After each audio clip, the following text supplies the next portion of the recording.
आज हम करेंगे विलियम शेक्सपियर का सोनेट नंबर 18। विलियम शेक्सपियर के टोटल 154 सोनेट्स है टोटल। आज हम करेंगे सोनेट नंबर 18 एंड ये मोस्ट इम्पॉर्टेंट जो सोनेट है, प्लस ये बहुत ज़्यादा इजी है एंड इसका नेम है shall I compare thee to a summer's day.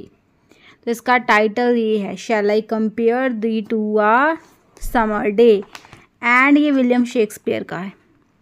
ठीक है, तो इसमें जो पोइट पूछ रहा है should I compare you to a beautiful summer day. ठीक है, ये पोइट है, वो अपनी लवर से पूछ रहा है कि क्या मैं तुमको अ ब्यूटीफुल समर डे के साथ कंपेयर कर सकता हूँ। वो क्वेश्चन कर रहा है, ठीक है, question mark, he is questioning. उसके बाद जो नेक्स्ट लाइन जो इसमें है वो है वेट। तो ये किस वे में पूछ रहा है? The poet ask a question में पता चल रहा है that is he is asking a question कि should I compare you to a beautiful summer day. तो ये पूछ रहा है इन दी रोमांटिक वे। स्टार्ट कहाँ से हो रही है हमारी sonnet? It is starting from romantic way and he is thinking, सोच रहा है। तो आगे हम करेंगे, अगली लाइन है thou art more lovely and more temperate. Thou art more lovely and temperate, he answers his own question. अभी वो ये हो गया क्वेश्चन, अभी नेक्स्ट लाइन में वो इसे अपने क्वेश्चन को आंसर कर रहा है। Thou art more lovely and more temperate, अभी वो आंसर कर रहा है। He is answering his own question. वो कह रहा है you are more lovely, you are more beautiful, more lovely and more gentle than a summer's day. पहले वो कह रहा है कि मैं क्या तुम्हें कंपेयर कर सकता हूँ, क्वेश्चन पूछ रहा है, देन वो अगली लाइन में आंसर कर रहा है, खुद ही आंसर कर रहा है कि तुम तो एक समर के डे से भी ज़्यादा ब्यूटीफुल हो, उससे ज़्यादा जेंटल हो। वो कह रहा है कि समर्स कैन, आगे हम करते हैं कि मतलब समर से वो कंपेयर, पहले पूछता है कि मैं तुम्हें कंपेयर करूं, पर देन कहता है कि नहीं, तुम समर से भी जेंटल हो, क्योंकि समर भी कभी कभी, समर क्या हो जाती है, समर हार्श होती है, अनकंफर्टेबल होती है, बट वो क्या है, वो लवली है एंड उसने क्या बोल दिया यहाँ पे, बोल दिया मोर टेम्परेट। उसने ये समर सीजन को कहा कि समर्स आर मोर हार्श और uncomfortable but you are a calm and lovely. ठीक है, नेक्स्ट है rough winds to shake the darling birds of May. ठीक है, the early summer winds, May early मतलब यहाँ से हमारी समर स्टार्ट होती है। The early summers wind can be strong and destroy the delicate flower words. यहाँ पर आ गया हमारा words, darling words. Shake the daring birds that bloom in May, so even summer has its rough side. वो summers को, अभी वो पहले तो उसने बोल दिया कि अभी मैं तुझे समर्स के साथ कंपेयर करूँ, बट उसका आंसर दे रहा है कि नहीं, तुम ज़्यादा लवली हो समर से, समर हार्श होती है, समर्स रफ होती हो, समर रफ होती है, बट तुम ऐसी नहीं हो। And summer's lease hath all too short a date, too short a date. वो कहता है कि समर कितने टाइम तक लास्ट करती है, समर बहुत शॉर्ट टाइम तक लास्ट करती है। Summer does not last long, it has a short period of time. Summers lease means like a short period of time.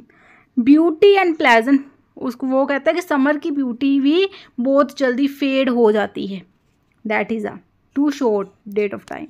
Sometimes to hold the eyes of heaven, sometimes to hold the eyes of heaven shines, sometimes the sun, sometimes to hold, ये जो जब यहाँ पर to temperate है, to hot है, वो summer season में सन वगैरह को कह रहा है, that is sometime too hot, sometime the sun को क्या बोल देते हैं हम, द आई ऑफ हेवन। वो क्या है, बहुत ज़्यादा शाइन करता है, इसका शाइन करता है समर में, तो वो क्या होता है, बहुत हार्श होता है। तो it's gets too hot and uncomfortable and often it's his gold complexion dimmed. ठीक है, नेक्स्ट लाइन में कह रहे हैं समटाइम्स क्लाउड्स, बादल आ जाते हैं, वो सन को जो है कवर कर देते हैं एंड डिम कर देते हैं उसकी गोल्डन लाइट को। तो वो यहाँ पर क्या अगेन क्या शो कर रहा है, वो अगेन कह रहा है कि summer is not always perfect and every fair from fair sometime declines, sometime every beautiful eventually lose its beauty.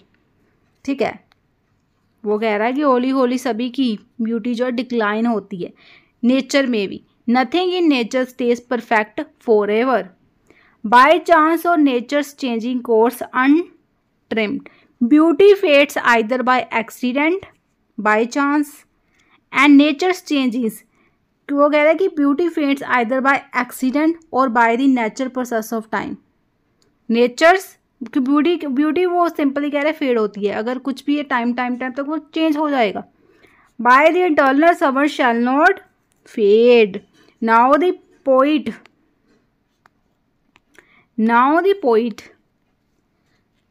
turns to praise, your beauty will never fade, but the internal beauty shall not be fade। ठीक है, वो कह रहा है now the poet turns to praise, your beauty will not fade। he compares the beloved's beauty to an internal summer। ठीक है, जो कभी भी फेड नहीं होगी, जो हमेशा लास्ट रहेगी। No lose possession or that fair thou wast, you won't lose the beauty that you possesses, you will never lose the beauty that belongs to you, nor shall that brag thou wanders in his shade, even that will not able to claim you, you will not fade into darkness or be forgotten, when in eternal lines to time thou growest, because your beauty will live forever in this internal lines, the lines of this poem। जैसे ये line की जो poems की lines कभी भी मिट नहीं सकती, उस तरह से तुम्हारी ब्यूटी भी कभी मिट नहीं सकती। Poetry will preserve you through time, so long as man can breathe or eyes can see, as long as वो उसकी अभी वो बिलवड की बात कर रहे हैं कि तुम्हारी ब्यूटी लॉन्ग लास्टिंग है, वो कभी भी फेड नहीं होगी, दैट इज इटर्नल, एंड ये तभी तक ले रहेगी as long as we can breathe and eyes can see, so long lives this and this gives life to thee, the poems will live on and thought you will live forever, long lives। The poet's words give the beloved immortality through art। वो अपनी beloved को अमर कर रहा है through the form of art। पहले फिर उसने question किया, फिर उसने आंसर किया, एंड फिर उसने उसकी beloved की प्रेज की कि तुम्हारी ब्यूटी को मैं प्रिजर्व कर रहा हूँ as a form of words में लिखती है तुम्हारी ब्यूटी, एंड अभी तुम्हारी ब्यूटी को क्या कर रहा है, इमोर्टल कर रहा है through the form of art. ठीक है, सो ये था इस पोइम में। इसमें क्या था, वैसे मेन थीम इसमें क्या था, the poem celebrates internal beauty and immortal love. उसने कहा कि nature's beauty fades but art poetry can preserve beauty for ever. Shakespeare shows that true love and admiration can outlive time and death. उसने कहा कि उसमें यही था इस पोइम में, द सोनेट में, यू आर मोर ब्यूटीफुल और calm than summer's day, summer fades, beauty fades and even the sun changes, but your beauty will never die because my poem will make you live for ever. अभी देखो ये कहाँ कभी poem Shakespeare किस time में लिख रहा होगा, चौसर के बाद कौन से पीरियड में, एलिजाबेथन पीरियड में लिख रहा था, तो कितने पीरियड उसके बाद आए, विक्टोरियन एज आई, रोमांटिक एज आई, दैन फिर मॉडर्न एज आई, पोस्ट मॉडर्न, कब की ये लिखी हुई है। उसने उसकी अपनी बिलवड की ब्यूटी को वर्ड्स में प्रिजर्व कर दिया है। अभी हम किस सेंचुरी में, 21st सेंचुरी में भी उसको हम रीड कर रहे हैं, तो किसने क्या कर दिया, उसने इमोर्टल कर दिया through the form of art. He immortal his love and beloved immortal through the form of art. ठीक है, ये लव एंड रोमांटिक सोनेट है।